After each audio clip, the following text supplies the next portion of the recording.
जेजुरीचं दर्शन झालं आणि आम्ही पंढरपूरकडे जाण्यासाठी निघालो. मध्येच एका ठिकाणी जेवण्यासाठी आम्ही थांबलेलो, जेवण वगैरे केलं आणि पंढरपूरला येऊन पोहोचलो. गाडी जरा मागेच लावली होती म्हणून आम्ही इकडनी पुंडलिकाच्या मंदिराकडे चालत चालत चाललो होतो. मी चालत होते आणि माझी सावलीसुद्धा माझ्यासोबत चालत होती. मला तो व्हिडिओ आठवला म्हणून मी हा व्हिडिओ काढला.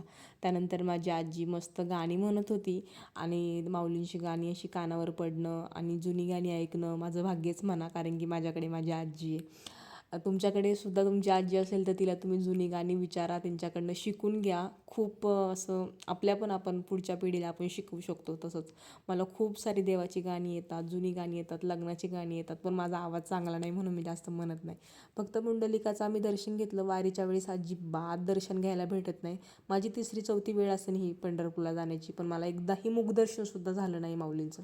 पण माझं नशीब चांगलं की मी ह्यावेळेस वारीच्या वेळेस किंवा यात्रेच्या वेळेस गेले नव्हते. असं मध्यवेळी गेले तर मला सगळ्या देवांची खूप छान प्रकारे दर्शन झाली. आणि पाणी होतं पुंडलिकाच्या मंदिरामध्ये. त्यानंतर द्वारकाधीश मंदिरसुद्धा पाहू शकता तुम्ही.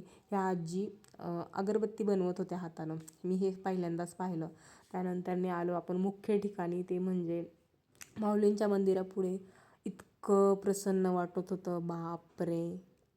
खूप मी स्वतःला लकी समजते, कारण की मी 2 वेळा पंढरपूरला गेले, पण माझं अजिबात दर्शन झालं नाही. आजीच्या पाया पडताना आम्हाला हे कुत्रं अजिबात सोडतच नव्हतं. काय माहिती, ते आमच्या मागेच मागेच मागेच फिरत होतं. आणि 22-22, 23-23 तास वारीच्या वेळेस लोक उभी राहतात, तरी लोकांना नीट दर्शन भेटत नाही. एक वर्षी तर 48 तास थांबून माझ्या एका फ्रेंड लोकांना दर्शन भेटलं होतं.